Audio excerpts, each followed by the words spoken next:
मैं संचार माध्यम में बता रहा था आपको कैसे केंद्रीय फिल्म प्रमाणन बोर्ड जो है वो तय करता है कि कौन सी मूवी किसको देखना चाहिए।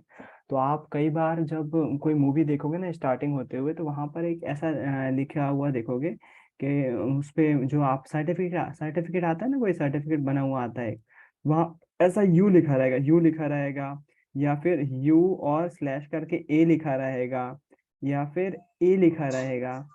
इस प्रकार के एक अंक बने रहते हैं। कभी भी मूवी स्टार्ट होती है ना कोई, तो इस प्रकार का देखो, अगर कोई मूवी देखते हैं अपन, फर्स्ट वो देखेंगे यूट्यूब पर। म्यूट करो भाई, कौन है? आपके घर की बात सुनाई देती है, आप म्यूट नहीं करते हो तो। अंदाज अपना अपना देखते हैं। अंदाज अपना, अगर आपने ये वाली मूवी नहीं देखी तो भाई देखो। आमिर खान और सलमान खान आपको यहाँ पर देखने को मिलेंगे। तो बहुत फनी मूवी है, लेकिन पुराने जमाने की तो शायद आप लोगों को पसंद ना आए। आप अभी जो है वो बीटीएस के जमाने के बच्चे हो। आप लोग में से कोई फैन है क्या बीटीएस का यहाँ पर? आप लोग की भाई पसंद अलग टाइप की होती है आज के जमानों की। जब भी कोई मूवी शुरू होती है तो आगे एक वो आता है सर्टिफिकेट। उसके बारे में बात कर रहा हूँ मैं, तो मेरे को वो सर्टिफिकेट दिखाना है केवल। मूवी दिखाने का मेरे को नहीं पड़ी है। आप पाएगी कि नहीं, सर्टिफिकेट दिखाएगा कि नहीं पता नहीं।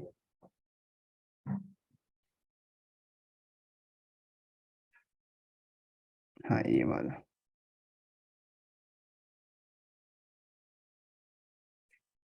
अरे भाई, हमें सर्टिफिकेट दिखाना है। 2 मिनट बस, है ना? अब काम चल रहा है भाई कैसे भी।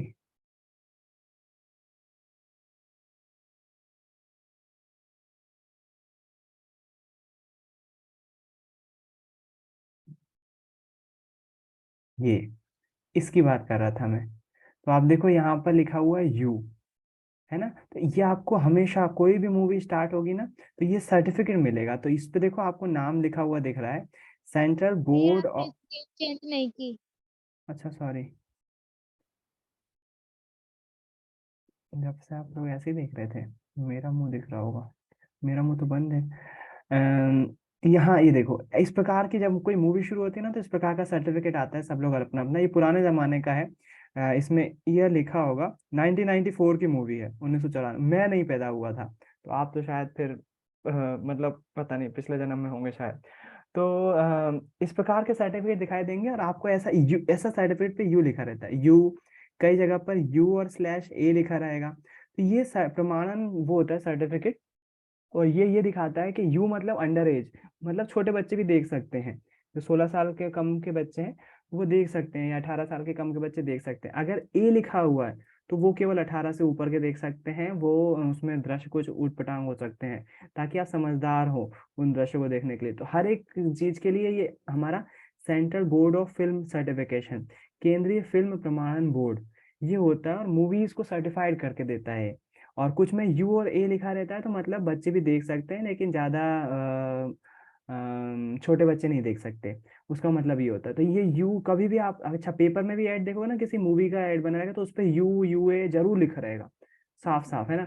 उसका मतलब होता है, उसको समझा करो। जैसे आप खाने पीने, वेजिटेरियन और नॉन वेज में समझते हो ना कि ग्रीन कलर का साइन आता है, ऐसा गोल बना हुआ, तो चीज जो है वो वेजिटेरियन है।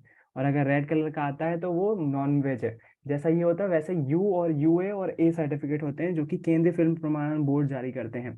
इसमें फिल्म का नाम लिखा रहेगा, अंदाज अपना अपना। हिंदी मूवी है, कलर है, जो है किसने बनाई है वो है। बाकी डिटेल लिखी हुई है, और चेयरपर्सन की साइन है।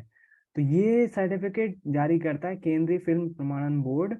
हर एक मूवी को दिया जाता है, ताकि मतलब क्या है, मतलब ये है कि कोई भी ऐसा कंटेंट या फिर ऐसी चीजें ना जाए जो बच्चों के लिए सेफ ना हो। मतलब अभद्र हो, उसमें भद्रता ना हो। इसलिए अभी एक केस हुआ जिसके बारे में आप लोगों को भी जानकारी होगी शायद। शाहरुख खान की एक मूवी आ रही थी पठान, उसका एक गाना बड़ा ही फेमस हुआ। तो वो यूट्यूब पर डल है, और उसमें थोड़े से दृश्य थोड़े से अशोभनीय है समाज के लिए। तो अब वो उस पर सबका नजरिया अलग अलग है। कुछ लोग बोलते हैं कि नहीं, सही है वो, कुछ लोग बोलते हैं कि नहीं, गलत है वो। सबके अपने अपने नज़रिए हैं। उस पे से एक सीख मिली थी मुझे, तो मैं आप लोगों के साथ शेयर कर देता हूँ।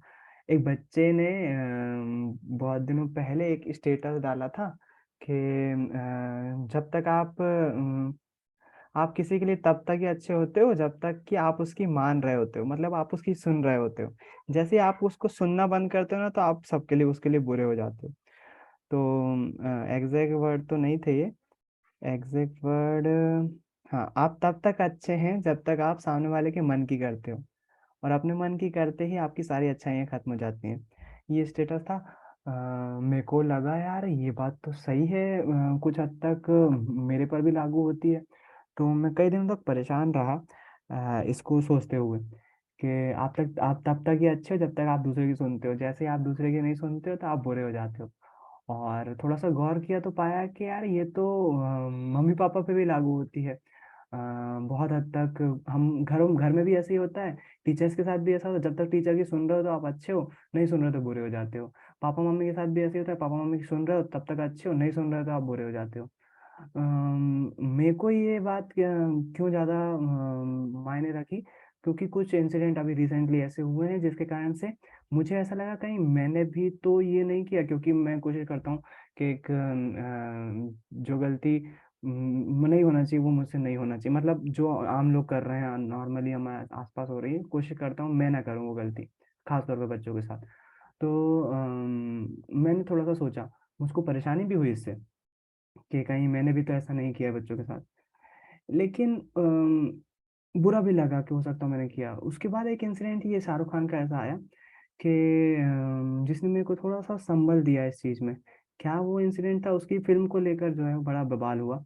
और वो बवाल कैसा हुआ कि हम फिल्म लगने नहीं देंगे। आपने देखा होगा शायद, वो एक मूवी आई थी पहले पद्मावत, उसके केस में भी बहुत ज़्यादा विद्रोह हुआ था कि हम मूवी नहीं चलने देंगे, फिल्म लगनी नहीं देंगे, वगैरह वगैरह। तो वहाँ पर एक बात आई कि अम, मैं अपनी बात अपनी क्लियर कर पाऊंगा कि नहीं। मैंने क्यों बच्चों के बारे में ऐसा सोचा, क्योंकि कुछ बच्चों से मैंने बात करना अभी बंद कर दी है, क्योंकि उन्होंने जो है मेरे साथ थोड़ा सा गलत बिहेव किया। रिसेंटली स्कूल में इंसिडेंट हुआ था। तो बहुत दिन तक परेशान रहा इस स्क्वाड के कारण से। उसके बाद ये इंसिडेंट जब हुआ ना, तो समझ में आया कि यार अ, आप देखो, आपको अगर शाहरुख खान की मूवी का वो दृश्य पसंद नहीं आ रहा है, शाहरुख खान का पसंद नहीं आ रहा, तो दो नजरिए हो सकते हैं। या तो आप मूवी देखने मत जाओ, आपकी मर्जी है, वो मूवी उसने बनाई है, आप देखोगे नहीं तो उसको अपने आप समझ में जाएगा कि भाई ऐसी मूवी चलती नहीं है, लोगों को पसंद नहीं आती। लोकतंत्र में एक तरीका वो हो सकता है। या दूसरा तरीका जो लोग बाग अपनाते हैं कि भाई हमने ना देखेंगे ना देखने देंगे, हम जो है वो मूवी को बंद करवा के रहेंगे, हम चलने नहीं देंगे, आग लगा देंगे थिएटर में। दूसरा नजरिया वो हो सकता है। और तीसरा तो वो तीसरा नजरिया गलत हो सकता है, आपको अपनाने नहीं चाहिए कि हमको कोई मतलब ही नहीं है, जिसको जैसे करना है करते रहो। वो गलत नजरिया है, ऐसा नहीं होना चाहिए। तो अगर आप में से बहुत सारे लोग मेरे साथ सहमत होंगे शायद, अगर आप वो पहला नजरिया अपनाते होंगे। भाई, आपको गंदा लग रहा है ना वो चीज, आप मत देखो, है ना। तो वही चीज उन बच्चों के साथ भी हुई थी जो जिसका मेरे को बुरा लगा था। आपको अगर मेरी किसी बात से पसंद नहीं है या मैं पसंद नहीं हूँ, तो आप मत पढ़ो मुझसे, या फिर उन्होंने स्कूल छोड़ा था एक्चुअली। लेकिन आप अगर आप दूसरे लोगों को भड़का रहे हो कि नहीं तो मूवी मत देखो, या फिर भैया से मत पढ़ो, या फिर स्कूल में मत पढ़ो, तो फिर आप गलत हो, आप डेफिनेटली गलत हो। फिर उसके बाद मेरे को थोड़ा सा लगा कि नहीं, मैं सही हूँ अपने रास्ते पर। मेरे को बहुत दिनों तक इससे बहुत ज़्यादा परेशानी हुई। तो वही इंसिडेंट याद आया, लाइफ लेसन था मेरे लिए एक तरह का, कि नहीं, मैं अपनी जगह गलत नहीं हूँ। उन बच्चों ने राजनीति करी है, उन बच्चों ने, अगर आपको मैं पसंद नहीं हूँ या स्कूल पसंद नहीं है तो आप, जाहिर सी बात है, आप स्किप करोगे। लेकिन आप दूसरे बच्चों को ये बोलोगे कि नहीं, वो बंदा तो नहीं पढ़ाता ठीक से, या फिर वो स्कूल तो अच्छा नहीं है, वहाँ पर तो अब कोई है ही नहीं, तो फिर आप गलत कर रहे हो। मैंने उन्हीं बच्चों से बात करना बंद किया। और मैं मुझे मालूम है कि मैं फिर से बात करने लगूंगा कुछ सालों बाद, क्योंकि एक इंसिडेंट मेरे साथ ऐसा हो चुका है। मेरी एक सीनियर थी 8 क्लास से, जब मैं था तो वो मुझसे बहुत मतलब बहुत अच्छी दीदी थी, वो 2 साल मुझसे बड़ी थी। आप में से बहुत सारे बच्चे जानते भी होंगे, वीणा दीदी नाम था उनका, वीणा वीणा बाथम। खुशीपुरा में होंगे तो जानते होंगे। बहुत अच्छे से हम लोग जो है वो स्कूल में बहुत सारी, स्काउट गाइड में भी साथ में थी वो। हम लोग ने बहुत सारी चीज़ें स्कूल में करी थी। वो हेड गर्ल थी, हेड गर्ल भी रह चुकी थी वो। तो हेड गर्ल सॉरी, बनते बनते रह गई थी, श्रद्धा दीदी बन गई थी उस टाइम। उनसे बहुत ज़्यादा क्लोजनेस थी, श्रद्धा दीदी से भी, वीणा दीदी से भी। लेकिन एक कुछ इंसिडेंट ऐसा हुआ कि मेरे को उन्होंने मैंने श्रद्धा दीदी को सपोर्ट कर दिया था हेड गर्ल बनने में, तो उसके बाद उन वो गुस्सा हो गई। उसके बाद बात करना बंद हुई, तो बात करना बंद ही हो गई, फिर बात हुई नहीं। तो कुछ सालों बाद जब स्कूल से उनका जाना हुआ, और कॉलेज में भी जहाँ तक कि मैं कॉलेज आता था, वो अपने कॉलेज आते, मैं बात नहीं करता था दीदी से बिल्कुल भी। कुछ सालों बाद उनकी लाइफ में पता नहीं क्या घटित हुआ, क्या नहीं हुआ, उन्होंने सुसाइड कर लिया।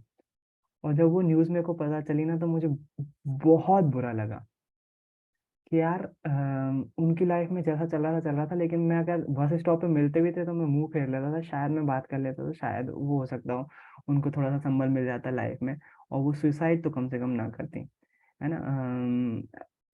अब वो सुसाइड था या वो नहीं था, मेरे को नाम नहीं लेना चाहिए था। हो सकता हो वो नेचुरल डेथ भी हो, मुझे उसको बात चीज कंफर्म नहीं, लेकिन बात वो नहीं, बात वो है कि मेरे को उस इंसिडेंट के बाद से फिर मैंने तय किया कि मैं बहुत ज्यादा अकड़ू था अपने स्कूल लाइफ में। किसी से एक बार बात नहीं करता तो फिर बात करता ही नहीं था। उस इंसिडेंट ने मुझे बताया कि मैं फिर कॉलेज के लिए जैसे बस स्टॉप पे जाता था ना, तो वो उनकी मेरे को छवि नजर आती थी। तो फिर उसके बाद मैंने डिसाइड किया कि नहीं। उसी टाइम अशोक गार्डन थाने पर एक क्वाट लगा हुआ था महात्मा गांधी का। उससे मेरे को सीखने को मिला, अपराध से घृणा करो, अपराधी से नहीं। तो वही चीज मैंने लाइफ में फिर अपने उतारी कि कई, यदि किसी ने मेरे साथ बुरा भी किया है ना, मैं कुछ कुछ दिनों के लिए उससे दूर हो जाऊंगा या अलग हो जाऊंगा या बात नहीं करूंगा। लेकिन कुछ टाइम बाद में जो है वो इतना बड़ा अपराध भी नहीं किया होगा किसी ने मेरे साथ कि मैं लाइफ टाइम किसी से बात ना करूं। शायद हो सकता हो बच्चे फिर से बात करें तो मैं बात करने लगूं। क्योंकि कुछ टाइम तक तो भाई वो चीज़ रहती है। खैर, बहुत सारी बातें बता दी मैंने। लेकिन ये सब चीज़ें है ना, कई कई जगह पर पढ़ा है कि आप 100 बुक्स से पढ़ने से अच्छा है एक दोस्त का होना जो कि 100 बुक्स पढ़ता हो। तो उससे होगा क्या, जब आप उससे बात करोगे ना, तो उसने बुक्स पढ़ी हुई हैं, तो आपको उस बुक्स का नॉलेज, बुक्स पढ़ने में बहुत टाइम लगता है, आपको कुछ कुछ घंटों में ही जो है उसका निचोड़ पता चल जाएगा। तो वो ये लाइफ एक्सपीरियंस वही बुक्स होती हैं, वही नॉलेज होती हैं जो कि किसी ने 10 साल 20 साल में वो लाइफ एक्सपीरियंस किया होता है, और बुक पढ़ने से वो तुरंत आपको मिल जाती हैं। वैसे इंसानों के एक्सपीरियंस से भी आपको बहुत कुछ सीखने को मिल जाता है। तो अगर आपको भी इस चीज़ इंसिडेंट से अगर आप भी ऐसा करते हो, मेरी तरह अकड़ू स्कूल लाइफ में हो कि किसी से बात नहीं करना है, या फिर किसी से लड़ाई हो जाए तो बिल्कुल बात ही नहीं करना है, अगर वैसे हो, तो मेरा उस इंसिडेंट को याद रखो, और माफ कर दो भाई, बड़ा दिल रखो, है ना। लेकिन हाँ, पृथ्वीराज चौहान नहीं बनना है कि आप फिर से जो है वो लड़ाई में उसको वो भी अलग किस्सा है पृथ्वीराज चौहान का भी। लेकिन हमको किसी को ऐसा भी नहीं करना है कि फिर से खंजर घोंपने देना है अपने सीने पे या फिर पीठ पीछे, वो भी नहीं करना है। लेकिन बात करना बंद मत करो, आप उससे छोटे नहीं हो जाओगे।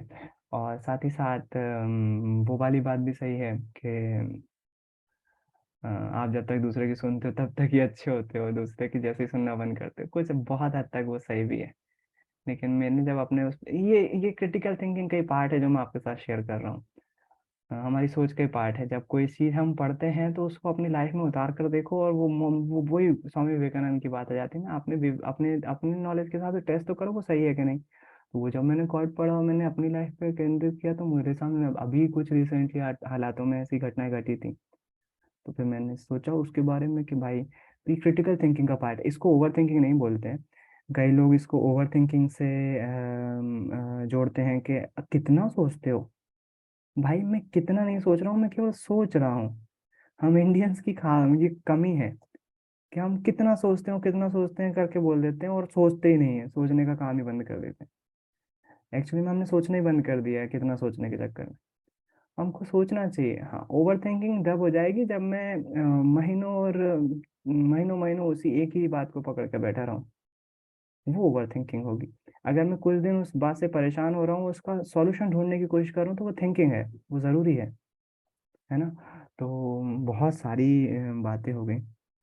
होता है कई बार ऐसा, पढ़ाई से हटकर भी ऐसी बातें होना चाहिए, काम की रहती है।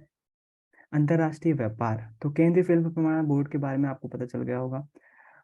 कितने बच्चों ने वो सॉन्ग देखा है अभी नई मूवी का, उसका पठान वाले का? कौन सा सॉन्ग, बेशरम सॉन्ग सुना तो हो गई आप लोगों ने। अगर नहीं सुना है तो मत देखना, मत सुनना, बड़ा ही आपके ऊपर डिपेंड करता है वो। आप कितने ज्यादा मैच्योर हो, है ना। अ, अंतर्राष्ट्रीय व्यापार बच्चों के लिए नहीं है वो। तो ये किस नाम से? नहीं देखना है, मैं क्यों बताऊं। वो आप वीडियो में फिर भी देखोगे, जो चीज मना करो ना, बच्चों की आदत होती है। हमारे अभी एक छुटकी है, उसको जो चीज मना करो वही करेंगे हम। आप नॉर्मल बच्चों की वही आदत होती है, आप भी वही हो। मना किया तो अब तो देखेंगे हम, कौन सा सॉन्ग था जो मना किया था देखने के लिए। फेसबुक पे ऐसे कई पोस्ट आती हैं कि नीचे मत जाओ, पछताना पड़ेगा, नीचे पोस्ट मत पढ़ना, बहुत बेकार बात लिखी है, नीचे जाने ही मत। और स्क्रॉल करते हैं, आखिरी में लिखा रहेगा मैंने मना किया था मत करो, इतनी देर से स्क्रॉल कर रहे हो फालतू में। स्क्रॉल करना मतलब नीचे जाते हैं ना, बोले कुछ है ही नहीं इसमें। तो फिर जो मना करो ना, इंसान सबसे पहले वही करता है। खैर, अंतर्राष्ट्रीय व्यापार जो है वो दो देशों, राज्यों और देशों, अंतर्राष्ट्रीय व्यापार राज्यों व देशों में व्यक्तियों के बीच वस्तुओं का आदान प्रदान करना है। नॉर्मली अंतर्राष्ट्रीय बाजार व्यापार से मतलब है एक देश से दूसरे देश में चीजों के आने जाने से। विनिमय का मतलब होता है लेन देन, लेना देना, आयात निर्यात, है ना। तो वो विनिमय होता है। तो देशों के मध्य व्यापार अंतर्राष्ट्रीय व्यापार कहलाता है। 2 नंबर में क्वेश्चन बन सकता है, ऑब्जेक्टिव बन सकता है। दो देशों के मध्य यह व्यापार अंतर्राष्ट्रीय व्यापार, दो देशों के मध्य चीजों का विनिमय, वस्तुओं का विनिमय खालिस्तान व्यापार कहलाता है, अंतर्राष्ट्रीय व्यापार कहलाता है। समुद्र मार्गों से भी होता है, स्थलीय मार्गों से भी, और बहुत बड़े बड़े समुद्र होते हैं, कंटेनर्स लेके जाते हैं और बहुत बड़ी बड़ी लहरों का भी सामना करते हैं।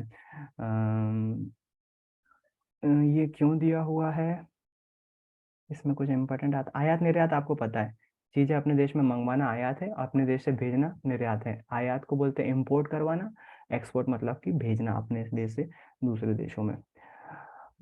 पर्यटन, पिछले 3 दशकों में भारत में पर्यटन रूप में महत्वपूर्ण वृद्धि हुई है।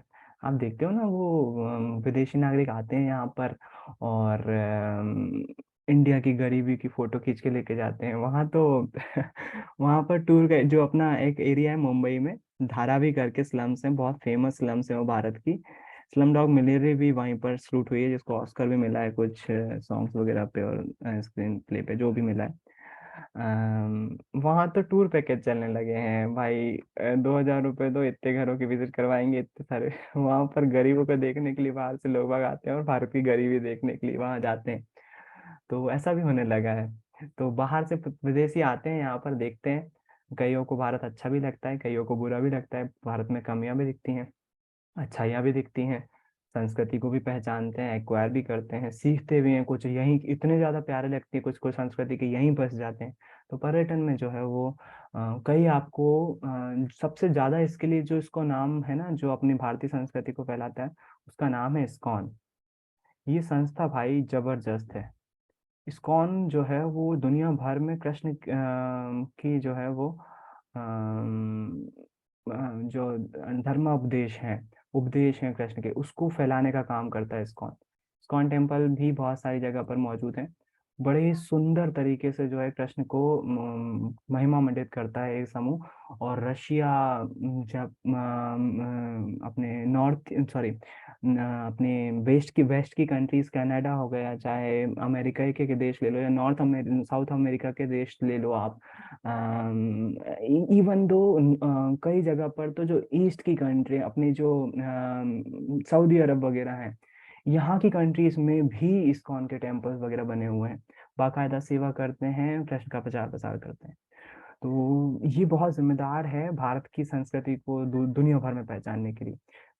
इस्कॉन से कई बच्चे अगर जुड़ना चाहते हैं तो बहुत अच्छा संगठन है, अगर आपको आध्यात्मिक शांति चाहिए। लेकिन ये आध्यात्मिक शांति वगैरह तभी अच्छी बात है जब पेट भरा हो, है ना। तो अपन को ज्यादातर, अपन में से सब ज्यादातर बच्चे ऐसे हैं जिनको पेट भरना बाकी है, तो मतलब अच्छा कमाना, दुनिया देखना बाकी है। दुनिया देख लो, फिर उसके बाद करते रहना जो भी करना।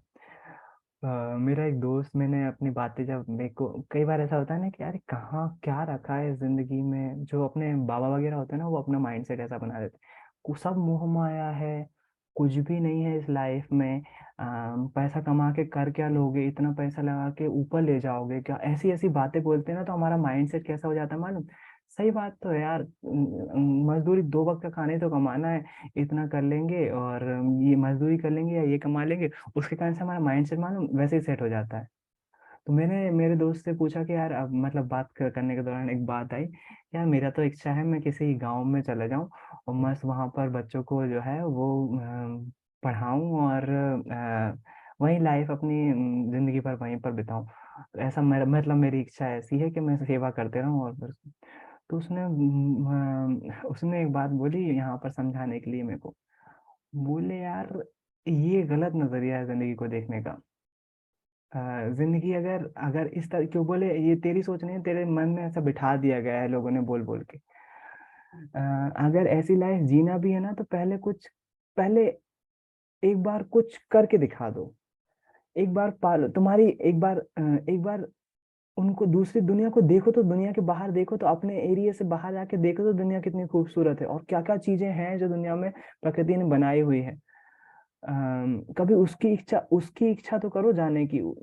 ये सब चीजें तो इसको एक्चुअली आप अगर भगवत गीता के शब्द में बोलोगे तो अकर्मण्यता बोलते हैं। आप बोलोगे आज तो लेक्चर ही लेक्चर हो गया भाई, इसको अकर्मण्यता की स्थिति बोलते हैं। आप जब कर्म ना करने का ढोंग कर रहे हो, तो आप एक तरह से जब ऐसी सिचुएशन में होते हो ना कि अरे यार क्या है लाइफ में, कुछ भी नहीं, आप एक्चुअली जिंदगी से हारने की बात कर रहे होते हो। और जिंदगी से हारना नहीं चाहिए, उसको सीखना चाहिए। आज एक एक वीडियो देख रहा था जावेद अख्तर साहब का, ललन टॉप पे इंटरव्यू था, आप भी देखिएगा अगर मौका मिले। तो उन्होंने बहुत बहुत बखूबी से जो है एक ताश के गेम को जिंदगी से जोड़ दिया था। ताश के गेम को जिंदगी से जोड़ दिया था। बोले भाई, वो पत्ते जब पीस कर आपके सामने आते हैं ना, तो वो आपको पता नहीं होते कौन से होंगे, बस वो आपके सामने आ जाते हैं। अब उनको सही तरीके से जमाना आपका काम है। मतलब लाइफ में चीजें आपके कंट्रोल में नहीं होती हैं, वो आपको दी जाती हैं। सभी के साथ होता है, और वो सबको दी जाती हैं, रैंडमली चूज किए जाते हैं वो पत्ते, वो सिचुएशन सभी के साथ सभी को कुछ भी दी जाती है। आप पर डिपेंड करता है कि उन ताश के पत्तों को आप किस तरह से जमाते हो और कैसे यूज करते हो। सिचुएशन सभी की खराब है, आपकी भी खराब है, मेरी भी खराब है, परिवार में आर्थिक रूप से हो चाहे सामाजिक रूप से हो, सभी को परेशानी है, किसे नहीं है। तो वो ताश के पत्ते इस प्रकृति ने सबको दिए हैं। बस ये होता है कि कुछ उसको बहुत अच्छे से जमा लेते हैं और सही वक्त आने पर सही पत्ता। और उसने ये भी बोला कि आप हो सकता हो जो चाल चलें, जो पत्ता निकालें आपका, हो सकता हो वो जो बाजी है वो आप ले जाएं, लेकिन हर बार ऐसा नहीं होगा ना। जहाँ आपने वो ताश का पत्ता, जो पत्ता निकाला आपका, जिसका सोच के बैठे थे वो पत्ता निकाला, हो सकता हो वो चाल आप जीत जाएं, लेकिन हमेशा नहीं जीतोगे, कई बार दूसरा भी जीतेगा। इसका मतलब ये नहीं है कि हम हार के डर से ताश के बाजी छोड़ के चले जाएं। हमको ताश वहां पर छोड़ना नहीं है। आप हमको वो चीज एंजॉय करना है, उसको बैलेंस करना है और आगे बढ़ना है। ताश का पत्ता हारने से, बाजी हारने से मतलब नहीं है, गेम चलते रहना चाहिए, वो गेम चलते रहना चाहिए। बहुत अच्छी बात लगी आज, मतलब दिल खुश हो गया जब उनको वो सुना ना, उनका वीडियो और उनका इंसिडेंट। बहुत फनी वीडियो था, बहुत गहराई वाली बातें उन्होंने बताई। तो उसमें से एक बात, ताश के पत्ते से लाइफ को जोड़ना बहुत सुंदर था। यकीनन हमारे साथ भी तो ऐसे ही होता है, सिचुएशन सबके साथ उठपटांग आती है। किसी के मदर नहीं है, किसी के फादर नहीं है, किसी के मम्मी पापा तो बड़ी मुश्किल से पढ़ा रहे हैं, किसी के भाई बहन नहीं है, या फिर किसी को कुछ परेशानी है, किसी को कुछ परेशानी है, जबरदस्त। तो प्रकृति ने ताश के पत्ते सभी को दिए हैं, किसी को किसी तरह से दिए हैं, किसी को किसी तरह से दिए हैं, सभी को बराबर मात्रा में दिए हैं। बस डिपेंड हम पे करता है उन ताश के पत्तों का इस्तेमाल कैसे करते हैं। हो सकता हो आप कमजोर ताश के पत्ते देखकर रोने बैठ जाओ, जिंदगी भर रोते ही रहो। हो सकता हो उनको जमा कर जीतने की कोशिश करो। आपने अगर ताश थोड़ा बहुत भी खेला है ना, तो आप उसमें अगर थोड़ा बहुत भी खेला है तो आप जानते होंगे कि उन छोटे पत्तों से भी कई बार कमाल किया जा सकता है, अगर जमाया सही तरीके से आपको खेलना आता है तो मतलब मजे आ गए थे उसको देखकर। उस जिंदगी को ताश के पत्तों से जोड़ दिया था उन्होंने। बड़े लोगों की यही खूबी होती है, बड़ी चीजों को साधारण चीजों से जोड़कर आपके सामने प्रस्तुत कर देते हैं। बहुत बहुत खूबसूरत। अगर आप जावेद अख्तर साहब के बारे में नहीं जानते हो तो जानो भाई, अगर उनके बारे में नहीं जानते तो किसके बारे में जानोगे। बहुत बहुत फेमस राइटर हैं भारत के। बहुत बड़ी बड़ी मूवीज लिखी हैं, बहुत फेमस फेमस गाने लिखे हैं। उनके बेटे को भी जानते होगे आप, फरहान अख्तर। उन्होंने भी जो है वो बहुत सारी मूवीज भी करी हैं, गाने भी लिखे हैं। तो जितना बोला जाए उतना कम है। तो आज के यहीं पर प्रवचन खत्म करता हूँ। उम्मीद है कुछ सीखा होगा। आखिरी में वही बात, ताश के पत्ते आपके पास भी हैं। आपके पास भी मौका है। आप उन ताश के पत्तों को किस तरह से जमाते हैं और किस तरह से बाजी खेलते हैं, पूरी तरह से आप पर निर्भर करता है। आप चाहें तो हार मान के बैठ जाएं, आप चाहें तो उस हार में भी सीख लेकर आगे की उम्मीद से जारी रखें, भाई आगे पत्ते और आने वाले हैं। क्योंकि गेम तो चलता ही रहना है ना। गेम खत्म नहीं होना चाहिए। चलो, आज का टाइम बहुत हो गया, इतने ही रखते हैं। मुझे मालूम है नमन, क्वेश्चन आया था इंग्लिश का, अनफॉर्चुनेटली मैंने लेट देखा, उसके बारे में तैयारी नहीं कर पाया। कल उठा लूंगा, एक और एक्स्ट्रा क्वेश्चन भेज देना, 2 क्वेश्चन कर लेंगे कल, कोई दिक्कत नहीं। आज के लिए इतने ही रखते हैं, कल फिर मिलेंगे। उम्मीद है कुछ नया सीखा होगा। बाय, गुड नाइट, जय गुरुदेव सभी को। जय गुरुदेव भैया।